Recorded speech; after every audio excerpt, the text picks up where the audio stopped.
उस समय सोचना पड़ता है। इसलिए अपने जीवन में सदैव अच्छे कार्य करना चाहिए। देखिए, जैसे कि हम कथा पे आते हैं। अच्छा, मैंने कहा भक्ति।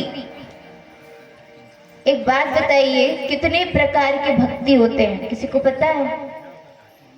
9 प्रकार के। उनके बारे में आप जानते हैं? 9 प्रकार के भक्ति। कल हमने कपिल देव भगवान की चरित्र में ये सुना कि उनके यहाँ 9 भक्ति स्वरूपा कन्याओं ने जन्म लिया।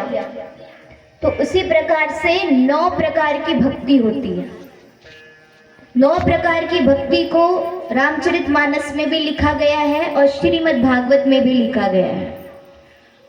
तो रामचरितमानस में लिखा जाता है, बाबा तुलसीदास जी लिखते हैं कि प्रथम भक्ति संतः कर संगा, दूसरी रति मम कथा प्रसंगा, गुरुपद पंकज सेवा, तीसरी भक्ति अमाय, चौथी भक्ति मम गुणगन, करही कपट तजी गान, मंत्र जाप मम दृढ़ विश्वासा, पंचम भजन सुवेद प्रकाशा, छठदम शील बीरति बहु कर्मा, निरत निरंतर सज्जन धर्मा, सातव सम मोहिमय जग देखा, मोते संत अधिक करि लेखा, आठव जथा लाभ संतोषा, सपने हु नहीं देखई पर दोषा, नवम सरल सब सन छलहीना, मम भरोस ही हर्ष न दीना। ऐसा बाबा तुलसीदास जी रामचरितमानस में लिखते हैं। और श्रीमद् भागवत में लिखते हैं कि श्रवणम कीर्तनम विष्णु स्मरणम पाद सेवनम, अर्चनम वंदनम दास्यम, शक्य आत्मनिवेदनम।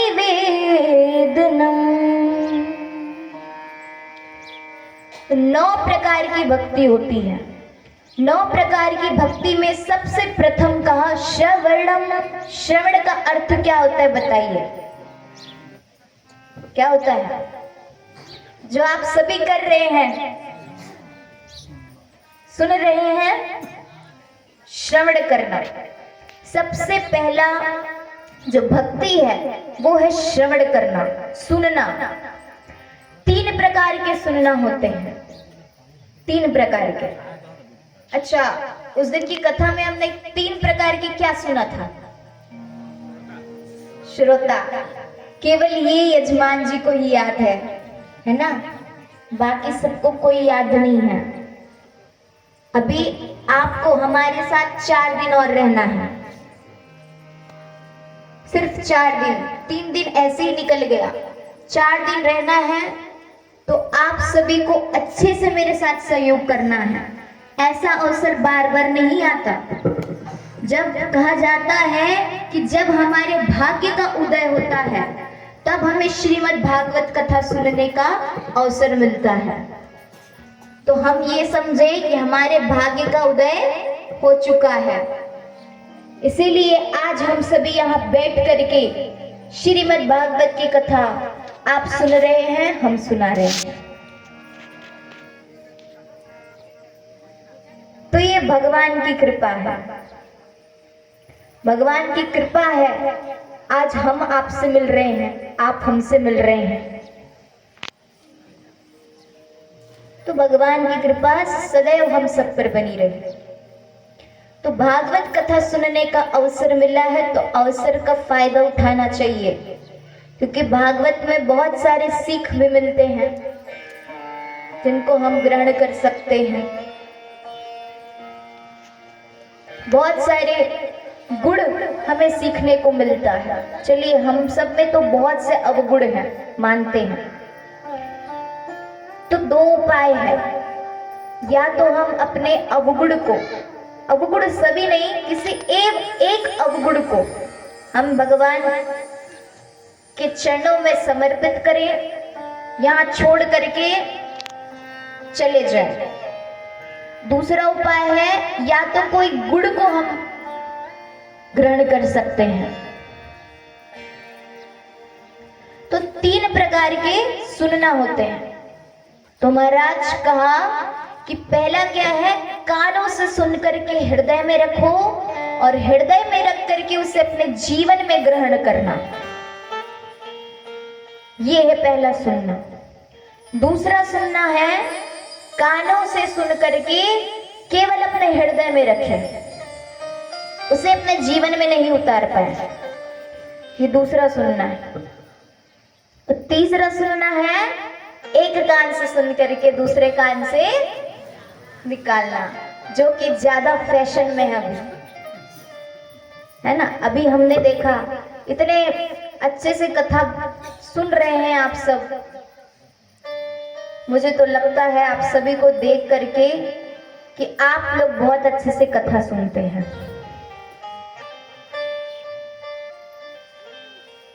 कहा कि इन 7 दिनों में, लेकिन मैं कुछ पूछती हूँ तो बता तो पाते नहीं, है ना, बता नहीं पाते। कुछ लोग हैं जो सामने में है वो बताते हैं, उधर के मैयाएं इधर के मैयाएं, कोई नहीं बताता। इधर के भी कुछ भैया बताते हैं।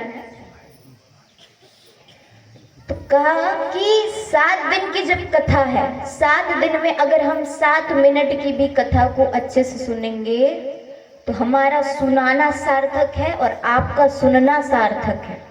अगर एक कान से निकाल कर दूसरे, एक कान से सुन करके दूसरे कान से निकाल दिए तो ये सुनना नहीं होता।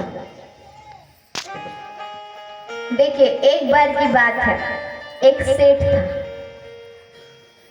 और वो सेठ अपने बेटे को लेकर के, ऐसी कथा हो रहा था उसके घर के आसपास, वो गया अपने बेटे को लेकर के। कहा कि चलो बेटा, आसपास में कथा हो रहा है, आज कोई काम भी नहीं है, संडे है, चलो कथा सुन करके आते हैं। तो कहा जाता है कि कथा में कुछ भी सिखाए तो उसको सीखना चाहिए। तो अब सेठ अपने बेटे के साथ कथा सुनने के लिए गया। अब वहां जो व्यास जी महाराज थे, महाराज ये सिखा रहे थे कि कभी भी कोई गैया, कभी भी गौ माता कुछ खा रही हो तो उसे मारना नहीं चाहिए, ऐसा वो महाराज सिखा रहे थे। तो अब एक दिन क्या होता है, सेठ का ना दुकान था, किराना दुकान। तो नमक की बोरी पड़ी हुई थी सामने में। अब नमक की बोरी पड़ी हुई थी, सेठ घर पर था लेकिन दुकान पर उसका बेटा बैठा हुआ था। तो अब गाय आकर के वो नमक की बोरी को चाट रही थी। अब सेठ का बेटा चुपचाप बैठे बैठे देख रहा है, खाने दो, कितना खाएगी, खाने दो, क्योंकि कल महाराज ने बताया है कि गाय को नहीं मारना है, खाने दो। अब इधर से उसका पिता सेठ आता है और अपने बेटे को कोहनी से मारता है। अरे मूर्ख, देख नहीं रहा है क्या, गाय नमक खा रही है, तू बैठे बैठे यहाँ उसे देख रहा है। तब तो उसका बेटा कहता है कि पिताजी, कल हमने कथा में सुना है कि गाय को नहीं मारना चाहिए कभी। सेठ कहता है, अरे तू अभी छोटा है, तेरी बुद्धि नहीं है, तुझे पता नहीं है कि कथा कैसे सुना जाता है। तो कथा को कैसे सुनते हैं, कथा पंडाल में ही कथा को पटकारो, झटकारो और निकल जाओ। अधिकतर हम सब वैसे ही करते हैं। देखिए, मैया बैठी है, ठीक है, यहाँ भैया बैठे हैं। मैयाएं क्या करेंगे, उठेगी तो साड़ी ठीक करती है ना। इसका अर्थ क्या है, कथा को पटकार रहे हैं, झटकार रहे हैं, यही छोड़ो फिर जाओ। अगर भैया कुर्ता पहने हुए हैं, उठ करके कुर्ता ठीक करेंगे। तो वही चीज हम भी करते हैं, कथा को पटकारते हैं, झटकारते हैं, फिर घर जाते हैं, फिर खाते हैं, पीते हैं, सो जाते हैं। तो इसका कोई मतलब नहीं है। कथा में आ रहे हैं तो अच्छे से सुनिए आइए, वरना आइए ही मत।